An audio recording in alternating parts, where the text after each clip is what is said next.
While I think Blu-ray is the best physical media format I've ever experienced, I have to admit I will always maintain a nostalgic soft spot for the video cassette or VHS. Part of that does come from how many fond memories I have of watching them, and they served as an early cinematic education for me. My love for movies can be traced back to watching films on VHS. Or Blu-rays and DVDs, and I assume 4K better quality? Certainly, and the VHS was flawed in several areas. And yet, I do occasionally like to watch movies on video or view recordings of them on YouTube. For me, I always associate my childhood memories of VHS with Disney. I had my favorites I would watch again and again, like The Lion King, Toy Story, Snow White, Inspector Gadget, Aladdin, and The Great Mouse Detective.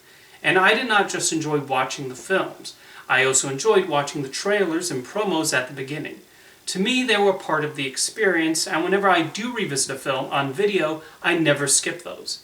There are logos and pieces of music that are forever etched into my brain. Who can forget Sorcerer Mickey starting each video with that iconic jingle?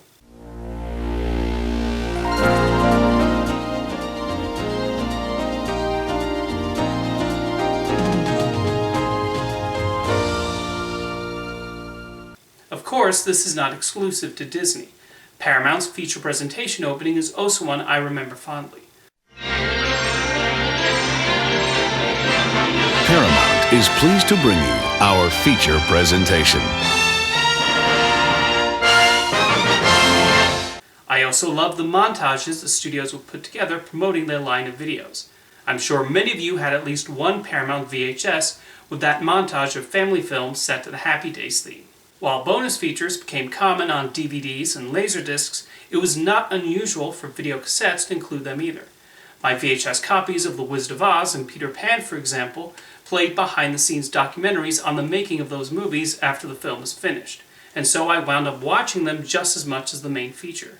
My appreciation for physical media also goes back to VHS, as it was wonderful to have the ability to own a movie and watch it over and over again.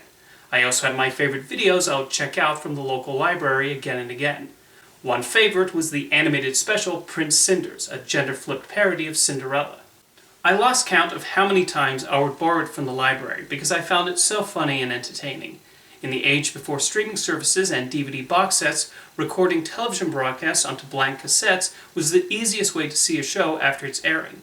I remember I would actually record my favorite series off various channels to watch later, creating my own personalized block.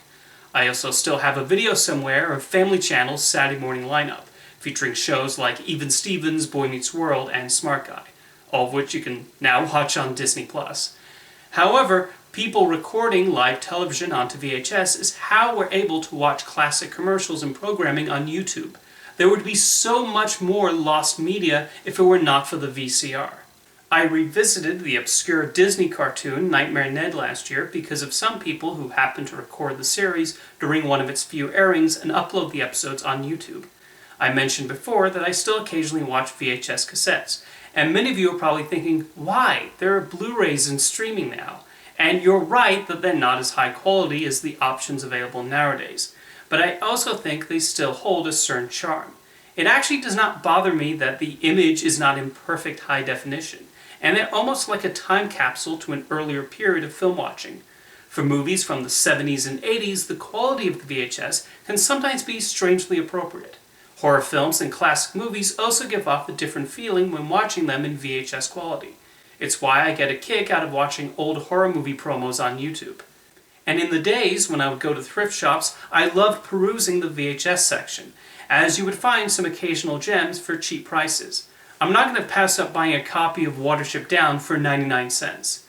There are also many library titles that either took forever to be released on DVD or are still waiting for whatever reason. I remember a frequent holy grail of mine was Wacko's Wish, but I somehow never came across the VHS at Value Village or other such places. When the DVD was finally released in 2014, that's when I ultimately gave up my search. I will admit there are also films I will watch on video because I simply have not gotten around to upgrading them. I still watch my VHS copy of Inspector Gadget, although that's more to do with me waiting for the day Disney gives it the Blu-ray release it so richly deserves. And is it strange that when I have the option between streaming a movie on Disney Plus or watching it on VHS, I will watch the VHS? As I said, I'm not going to pretend the technology was perfect. It had its problems. For one thing, there was the whole act of having to rewind the video when you were finished. Admittedly, it was not a time-consuming activity, but it was nice when DVD got rid of the need to do that. Then there is the whole issue of VHSs being in pan and scan rather than preserving the movie's aspect ratio. While there were the occasional films that did get widescreen releases on video, it was otherwise required to release widescreen movies with the sides chopped off, much to the annoyance of filmmakers. Even with the notice at the beginning that the film has been modified from its original version and has been formatted to fit your screen, it still blew my mind the day I found out just how much of the image had been removed in these so-called full-screen editions. Although this somehow continued into the DVD era with only the Blu-ray finally putting a stop to this practice. There were even filmmakers who tried to figure out ways to work around this. Stanley Kubrick shot some of his films in such a way that his vision was not lost when they aired on television and were released on video. Pixar also slightly readjusted scenes for the full-screen versions, so important characters and parts of the scene were not removed. Despite these issues, and even with Blu-ray being my preferred viewing format, the video cassette will always hold a special place in my heart. So many movies I love I watched for the first time on VHS, and there was always an excitement of putting the video into the machine and pressing play.